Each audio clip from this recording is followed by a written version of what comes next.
And we turn now to politics. The most expensive set of campaigns in history is in the books. Candidates, parties, and outside groups spent a record $6 billion on elections in 2012, up $700 million from the previous record of $5.3 billion in 2008, driven by almost $1 billion in outside spending, 3 times the amount shelled out 4 years ago. And of that, more than $300 million was spent by groups not required by law to disclose their donors. For more on where all that money went, what it bought, and what it means for the future elections, we turn to 2 reporters who've been tracking all these numbers, Matea Gold of the Los Angeles Times and Eliza Newland Carney, who covers this for Roll Call newspaper. And we thank you both for being with us. Matea Gold, let me start with you. Most expensive election in history. How did that manifest itself? Well, I think there's no question money played a remarkable and prominent role in this campaign in a way that we haven't seen in recent years. This was the first presidential campaign since a series of important federal court decisions, including the Supreme Court's decision in Citizens United in 2010, that really opened the door to more outside spending. And that's really what drove us to this record $6 billion spending that you mentioned. And outside groups played this enormous role, both pummeling the airwaves with ads from the presidential campaign and in Senate and House races. I think there's no question they made the tenor of all the campaigns much more negative. And they also really contributed to kind of an inflation in campaign spending and campaign fundraising. President Obama raised a record $1 billion, largely because he was warning his supporters urgently that we are going to be outspent by these outside groups. Eliza Newland Carney, how did you see the difference between money spending this year and 4 years ago? Yeah, there's no question that the outside spending was the big takeaway from this election. As you said, it was more than 3 times what had been spent 4 years ago. And most of that was spent by the super PACs, which were created by the Citizens United decision and by a lower court ruling called Speech Now, and also by these politically active tax-exempt groups, which also represented the other most important trend here, which is the growth in undisclosed money. Because these groups call themselves social welfare groups, even though they're very political in their messages. And social welfare groups don't have to say where their donors, who their donors are or where their money comes from. So that's a really big change. So Matea Gold, how do they operate differently from what we've seen in the past? Many of them don't have to disclose, some do, but many don't. Well, what else is different? Right. Well, I think, as Eliza mentioned, I mean, the C4 activity is really new. I mean, we saw C4s playing in past elections, but Citizens United gave them a legal right to really engage in independent political spending, and they really did so with vigor. And so one of the things that's important to remember when we talk about this $1 billion in outside spending, that's just the spending that was reported. There's probably hundreds of millions of dollars more that we don't know about. So, and what did the money go toward? We assume, Eliza, that a lot of it went to television stations? A great deal of it did go to television stations, but as Matea said, there's a lot that's a little bit ambiguous here, and I think there was activity that went in to get out the vote activities and ground operations, some of which is not immediately reported. The big spending by outside groups on campaign ads was not always fully effective. Some of the groups that really flooded the airways found that they didn't have the greatest return on their investment.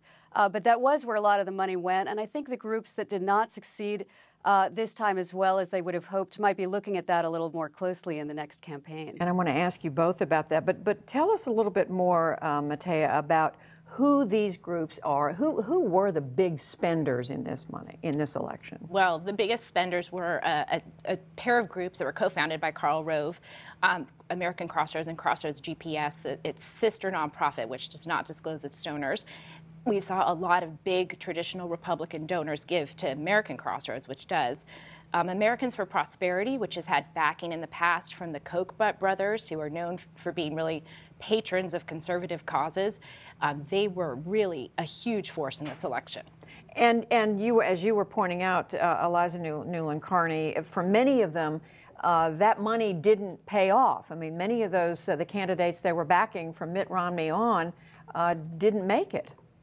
Yeah, in fact, the rate of success on the part of American Crossroads was less than 2%. It was a little bit better for Crossroads GPS. It was more like 14%. There were some groups, including those backing House Republicans, that had a much higher rate of return in the 60% range.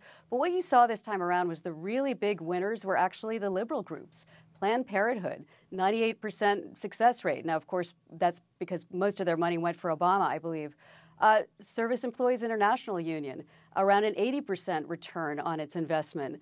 AFSCME, same thing. So you had, and environmental groups as well did quite well. So you had a much higher rate of return on the part of these liberal groups. And again, I think part of what they did was they spent their money early, they really targeted their money. And what we've always heard from political scientists is there's a point of diminishing return with big money. What you really need is a threshold minimum to get your message out. And after that, more is not necessarily better. So I think that's part of what this election illustrated. Two things, Matea. Will we know eventually all the who's who gave money in this election? No, we won't. And that's, I think, an incredibly important point. These C4s do not have to disclose their donors, as Eliza mentioned. And in fact, many of them don't even have to report basic tax information till next spring or a year later at the earliest. And they can put some pretty rudimentary information in those tax filings, and we might never know a lot of the forces that were behind some of the spending. So is there any backlash to that? And what are the lessons being talked about, the lessons learned from this election? Well, there are many efforts right now to pass legislation to change this. There are a lot of questions about the role the IRS is or is not playing in cracking down on these groups, which, as Eliza mentioned, are putatively social welfare organizations that seem to be really politically active. So I think that there's going to be increased scrutiny. Whether anything can happen and change, I think, is really going to be up to Congress. Eliza, how do you see the future in the next election and the next election for these groups? Well, they're going to continue growing, and they're going to remain very active, and they're going to keep pushing the envelope as much as they can. But I think there's a sense of inevitability in the so-called reform lobby that this is going to lead to scandal and corruption. And I think there's a growing sense on Capitol Hill that this system, as it is currently constructed, cannot continue indefinitely. The president and Mitt Romney were not the only ones who spent a huge amount of time fundraising in this campaign. We ran a story in Roll Call about how House and Senate candidates were spending an increasing amount of time fundraising instead of on the campaign trail. So I think there is more of a mood on Capitol Hill that is receptive to change.